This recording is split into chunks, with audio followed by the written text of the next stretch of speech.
Bienvenidos a Gestores Perú, continuando con nuestro curso de especialización en contrataciones del Estado.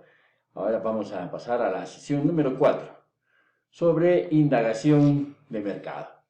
Dentro de esta fase de actuaciones preparatorias, inicial del proceso del procedimiento de contratación, tenemos que realizar esta actividad de indagación de mercado.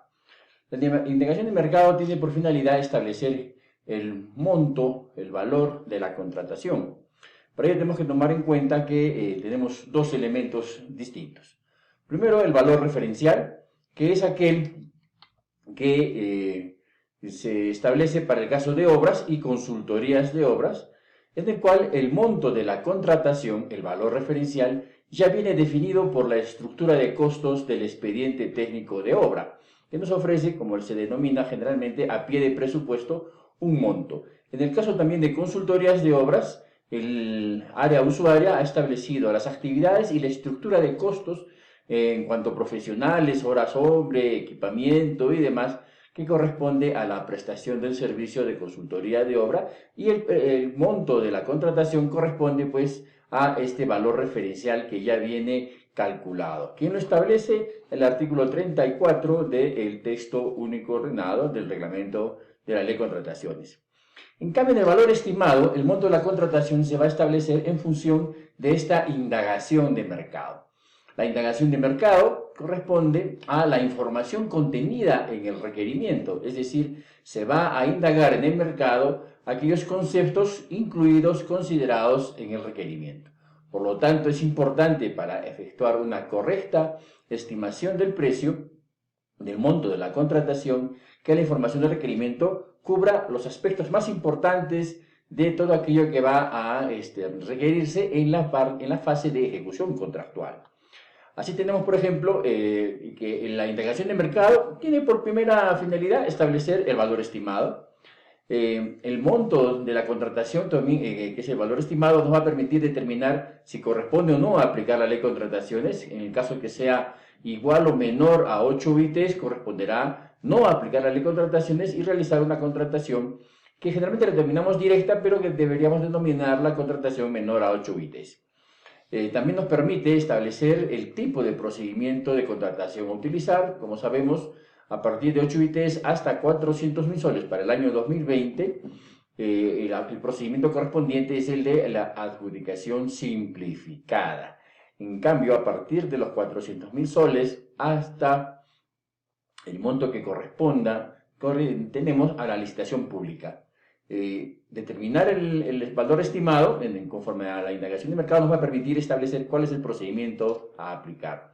Igualmente, también al revisar el requerimiento, si está dentro de algunos de los procedimientos especiales como subasta inversa, compras por catálogo electrónico u otro procedimiento en específico. Y por supuesto también nos permite gestionar la asignación de recursos presupuestales una vez que hemos determinado este monto de la contratación. Por otra parte, también el estudio de la indagación de mercado nos va a permitir establecer si por el tamaño de la compra es posible distribuir la buena pro porque un solo proveedor no puede abastecerla, ¿no? En el caso, por ejemplo, que pretendamos comprar, por decir un ejemplo, 5.000 toneladas de material agregado para la construcción o el mantenimiento de la vía panamericana, de Tacna a Tumbes, ¿no? Evidentemente, un solo proveedor no sería práctico que pueda proveer ello. Primero, porque no tiene toda la capacidad, y segundo, porque los desplazamientos en los lugares de entrega van a ser distintos. Por lo tanto, ese estudio de mercado, esa indagación de mercado nos va a permitir establecer la necesidad, la posibilidad de distribuir la buena pro entre varios proveedores, ¿no? De acuerdo a los lugares de entrega. La indagación de mercado, si la hacemos correctamente, es decir, a partir de una estructura de costos, pues nos va a permitir dar sustento al objeto contractual cuando tenemos objetos mixtos. Por ejemplo, la adquisición de bienes, incluido su instalación, o la contratación de servicios, incluido los bienes que se requieren. Por ejemplo, en el caso de la compra de vidrios de seguridad, pues compras de vidrios de seguridad, pero tienes que tener también instalación. Si de manera correcta en el requerimiento se ha establecido así y se traslada a la indagación de mercado, al cotizar, nos van a cotizar por separado el monto de los bienes y el monto de los servicios de instalación a fin de establecer de manera sustentada, motivada, si corresponde a una contratación de servicios cuando los servicios sean el mayor valor o a una contratación de bienes cuando los bienes sean el mayor valor en proporción para determinar el objeto de la contratación a convocar. También la indagación de mercado nos sirve para establecer y verificar que exista pluralidad de marcas y pluralidad de postores. Y si hay una sola marca preponderante o única en el mercado, la pluralidad de postores de estas marcas. Este aspecto es sustancial respecto de lo que corresponde a la fiscalización y a la lucha contra la corrupción a fin de evitar direccionamiento. Lo vamos a analizar luego. Dicho así, entonces, la indagación de mercado no solo es cotizar, es mucho más. Debe ser trasladada a un informe de la indagación de mercado que luego se traslada esta información a el resumen ejecutivo que corresponde ya al procedimiento propiamente dicho de la contratación. Como decimos, ¿qué aspectos abarca la indagación de mercado? Pues aquellos aspectos contenidos en el requerimiento. ¿Cuáles deberían ser los contenidos mínimos de un requerimiento para efectuar una adecuada indagación de mercado? Primero, los requisitos de calificación, las características del objeto contractual, sea adquisición de bienes, contratación de servicios, el modo de ejecución, plazo y lugar. Examinemos un poco más cada uno de estos elementos. El requerimiento es un documento complejo. Tiene una primera hoja y tiene adjunto, en el caso de bienes, especificaciones técnicas y en el caso de servicios, los términos de referencia. ¿Qué información deben contener las especificaciones técnicas y los términos de referencia? Al respecto, el OCE ya ha establecido de manera, es una ayuda, ¿no? Documentos técnicos que nos permiten justamente tener idea razonable del contenido mínimo de requerimiento. Así tenemos, por ejemplo, los tableros de requisitos de calificación y factores de evaluación, que es un extracto del reglamento de la ley de contrataciones y que nos da un panorama general respecto de qué requisitos de calificación se requieren en caso de bienes, servicios, consultoría de obras y demás. Y se puede descargar en este enlace, que también está el documento en el aula virtual, ustedes lo pueden descargar. ¿De qué estamos hablando? Estamos hablando de esto, ¿no? Este es el resumen, este es un cuadro resumen de requisitos de calificación para el caso de bienes, servicios en general, consultoría en general, consultoría de obras, proyectos arquitectónicos y en el caso de obras en licitación pública y en adjudicación simplificada, ¿no? Ya sabemos que el monto para establecer si el procedimiento de licitación pública o adjudicación simplificada en materia de obras es 1.800.000. Estos montos y topes se establecen anualmente en la ley de presupuesto y se elabora un cuadro que se puede descargar también de la página web del OCE. Muy bien, entonces acá tenemos un compendio de todos los requisitos y su aplicación, cuándo sí corresponde y cuándo no corresponde.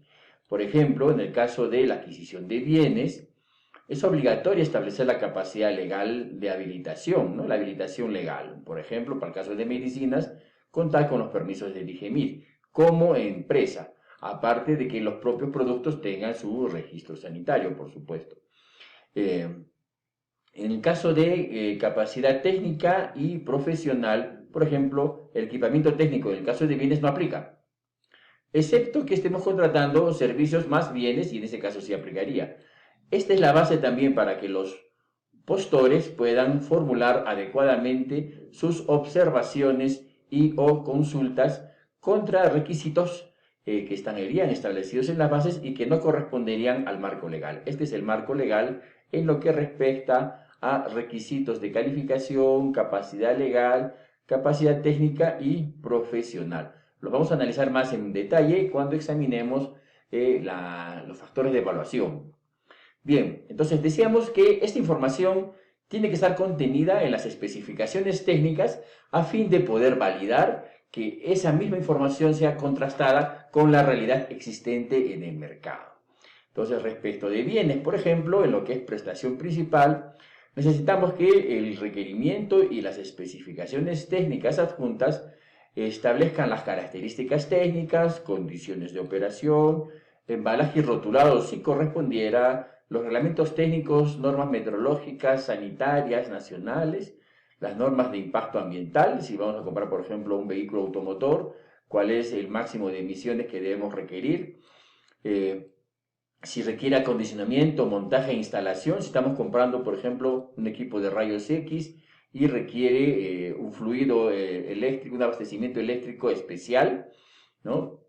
La modalidad de la ejecución contractual, si requiere transporte y seguros en ese transporte, la garantía comercial, su extensión, sus características, en qué consiste, son en reparación o en sustitución de un bien por otro, la disponibilidad de servicios y repuestos.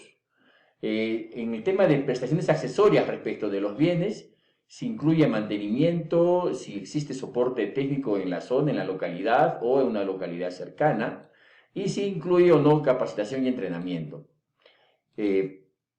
También en las condiciones en que el mercado se desarrolla, los requisitos del proveedor, ya sabemos por el tema de habilitación legal para poder brindar esa clase de bienes, el lugar y plazo de ejecución de la prestación. En este punto siempre hay que tener presente que tiene que definirse con precisión si el cómputo de plazo inicia a la firma del contrato o inicia a la entrega o recepción de la orden de compra.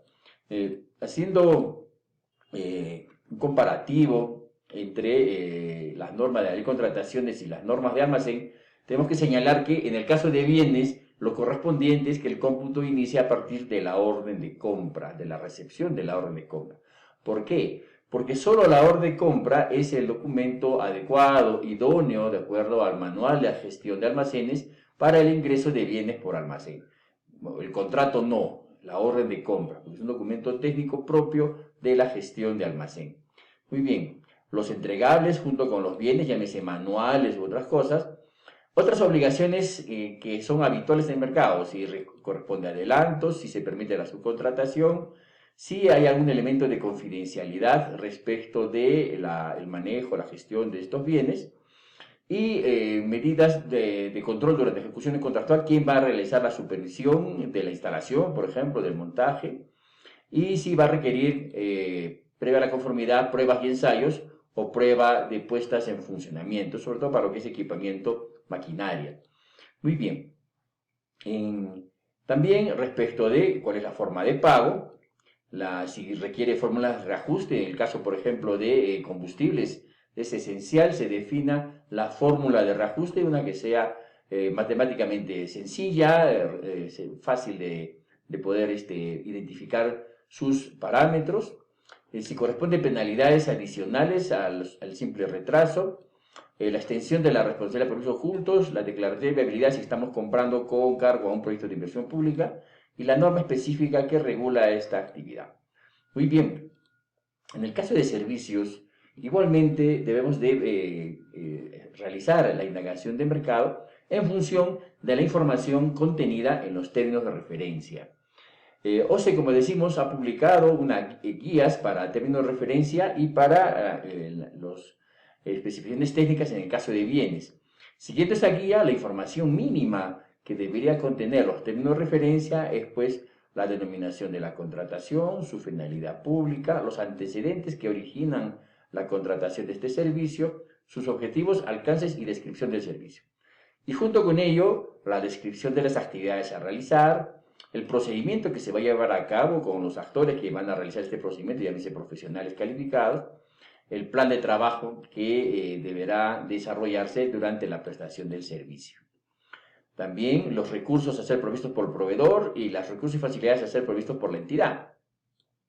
Los reglamentos y normas técnicas meteorológicas que regulan esta actividad, por ejemplo, en el caso de limpieza, todas las normas que fiscaliza SUNAFIL, ¿no? Las normas técnicas, las de impacto ambiental y si requiere o no la contratación de seguros. En relación a las prestaciones accesorias de los servicios en general, igualmente, si corresponde mantenimiento preventivo, si se brinda soporte técnico y si hay capacitación y o entrenamiento. En cuanto a las condiciones de la prestación de los servicios, la información que debería estar contenida en los términos de referencia y respecto de la cual se realice la indagación de mercado, también corresponde a los requerimientos del proveedor de su personal. ¿Qué requerimientos se les debe exigir, ¿no? En el caso, por ejemplo, de los servicios de seguridad, ¿no? Uniforme, identificación, certificado de discamen, si va a portar armas, etcétera, ¿no? El lugar y plazo de la prestación del servicio. ¿Cuáles son los resultados esperados? Otras obligaciones del contratista. Si corresponde adelanto, si se permite subcontratación, si hay restricciones de confidencialidad, si hay restricciones de propiedad intelectual respecto del documento que se elabora o si existiera el traslado, la cesión, la transferencia de estos derechos a favor de la entidad contratante. Las medidas de control durante la ejecución contractual, es decir, si va a ser una operación durante 3 meses, quién está a cargo de la supervisión de la correcta ejecución del servicio y la forma de pago. Pero si les parece muy detallado y ampuloso, tranquilos. Como decía OCE ha publicado el instructivo Formulación de expedientes de especificaciones técnicas y de términos de referencia que están disponibles aquí en el portal web de OCE y también en la aula virtual, y los tableros de requisitos de calificación, con los cuales podemos hacer un checklist y verificar si la información contenida en estos documentos anexos al requerimiento está completa o falta algún detalle de cierta importancia, ¿no? Se corresponderá tener mayor detalle cuanto más tecnología incorpore el bien y menos detalle cuando menos tecnología requiere el bien. Por ejemplo, bienes con poca o ninguna tecnología, piedra chancada, canto rodado, materiales agregados, etc. Equipamiento, vehículos y demás sí van a requerir tecnología y por tanto un análisis específico de la información contenida en las especificaciones técnicas o en los términos de referencia, y si los requisitos de calificación y factor de evaluación corresponden a lo que establece la norma, cuyo resumen está pues en estos tableros. La otra acción, toda esta información la hemos trabajado, hemos hecho las consultas al mercado, hemos recogido información, no solo se trata de cotizaciones, se trata en específico de una mayor información que debemos recoger del mercado. ¿Y cuál es la labor siguiente? Pues verificar si existe o no direccionamiento, es decir, verificar si existe pluralidad de postores en el mercado o pluralidad de marcas. No basta decir que los requisitos de habilitación o características fueron formulados por el área usuaria. No, conforme a norma, el estudio de mercado es responsabilidad del área de logística o de abastecimiento y a ellos, por tanto, les corresponde efectuar este análisis.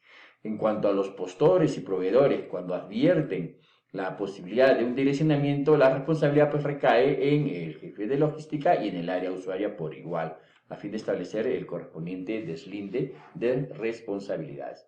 Pero ¿cómo se realiza esta función de verificación, de control del direccionamiento? Hay que realizar un cuadro comparativo de verificación. Por ejemplo, en este caso estamos tratando aquí de la camioneta 4x4.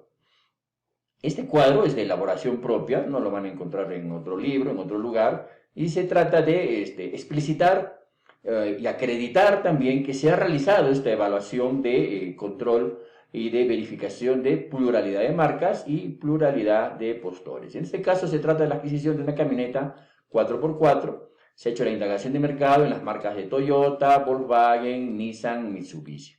Y respecto de las características del bien señaladas en el requerimiento y en las especificaciones técnicas. ¿Qué podemos ver? En el tema de aro 17, todos cumplen.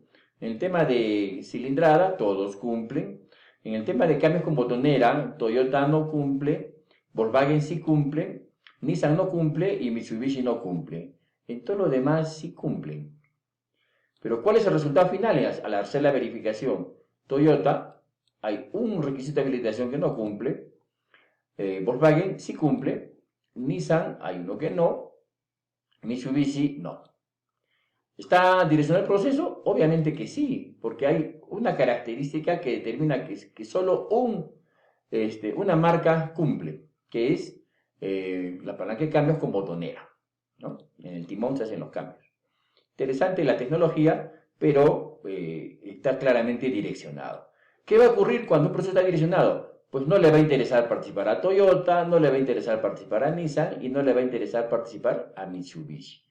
Y si Volkswagen sabe que está solito en el proceso, no va a hacer ningún esfuerzo en mejorar el precio, sino por el contrario va a buscar maximizar su precio. Resultado, no se maximiza los recursos del Estado y segundo, no se produce la libre concurrencia al procedimiento de contratación.